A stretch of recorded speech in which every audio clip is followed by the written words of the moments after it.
Today is a special day. Today is Krishna Janmashtami. When we say Krishna, there are too many misconceptions about Krishna. But we must understand that his butter business was all till he was 6 years of age or 8 years of age. At the age of 16, when his guru Sandipani made him realize what is the purpose of his life, first of all he left Vrindavan, never again came back. Never again came back to see any of his relatives or the girls or boys of his area. That was the end of it. At 16, he left. When he was leaving, today if we say Krishna, we say Radhe Krishna. Radhe comes ahead of Krishna, because their love, their intimacy, their romance caught the imagination of a whole culture in the entire subcontinent in such a way that we don't say Krishna Radhe, we say Radhe Krishna. But at the age of 16, he saw her for the last time and never again saw her. And at the age of 16, when he was leaving, he said, I played this flute for you. Now I'm going and not coming back. So, as an offering to you, for the love that you are, I'm going to give this flute to you and never again play the flute again, and he never again played the flute. From then on it was Radha who played the flute. He never played flute after 16. From 16 to 21, he lived as a brahmachari. He took sannyas, lived as a brahmachari, went through severe sadhana. After that, his entire life was committed to marry political life, political process and the spiritual process. These things are never spoken of.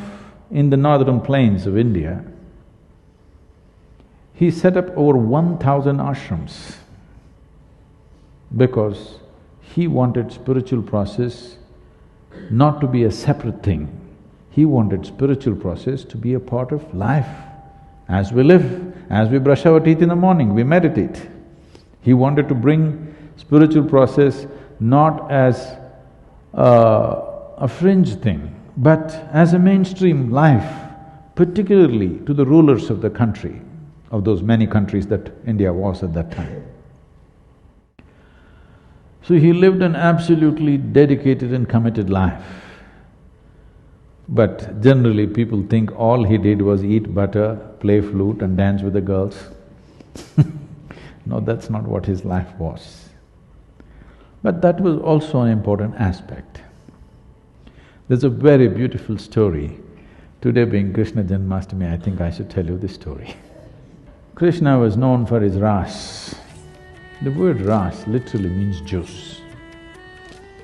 The biggest problem with most people in their life is they don't have juice, they have hormones. They don't have life juices in them. There's no life, there's no intensity of life.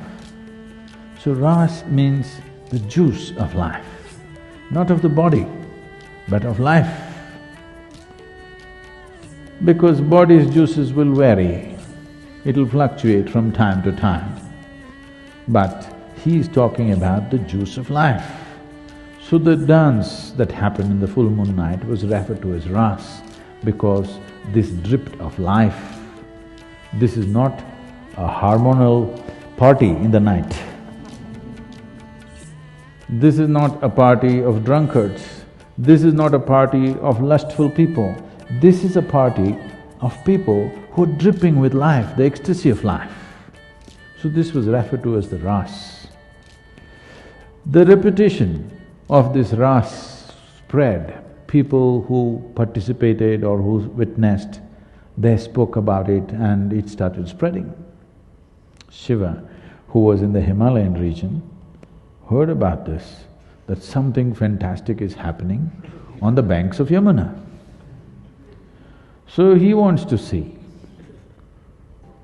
because he is not the Ras kind, he is Tandav. If he closes his eyes, he doesn't know who is around him. Because when he dances, nobody's around him, no man, no woman.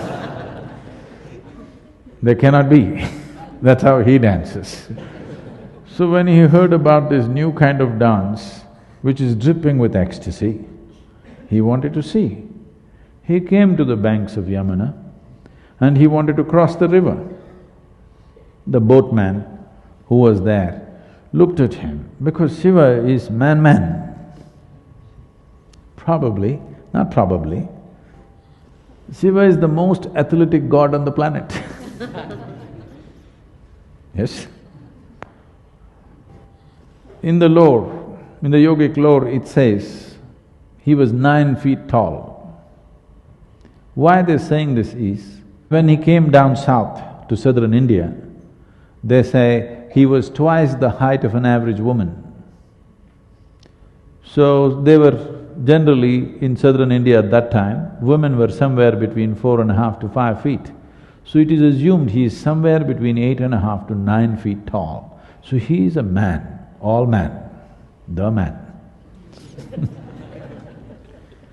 So the boatman looked at him and said, "You are too much of a man. You can't go to Raas like this.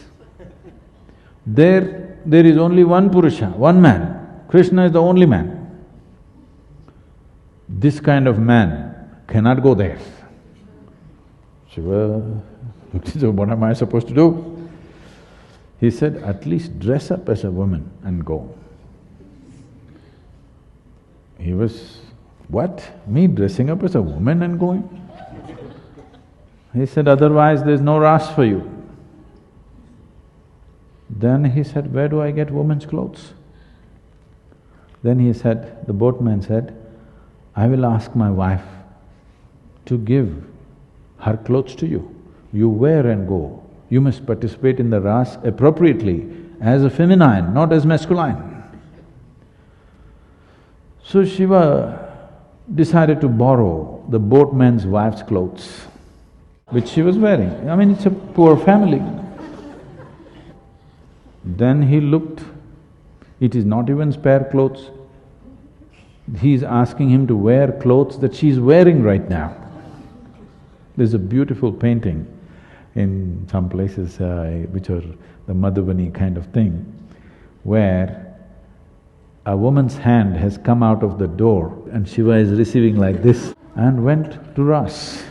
This story is in appreciation of Krishna, where if you want to experience this, you must know the feminine, otherwise you will not know Raas. This is ultimate appreciation of the feminine. You understand? This is a most fabulous appreciation of the feminine, not female, feminine. Because in this culture, we always saw that unless masculine and feminine play an equal role, there will be no beauty to life. Today we are building a world where feminine is being massacred. Even if a woman wants to be successful, she has to be like a man, otherwise there is no way she will succeed in today's world.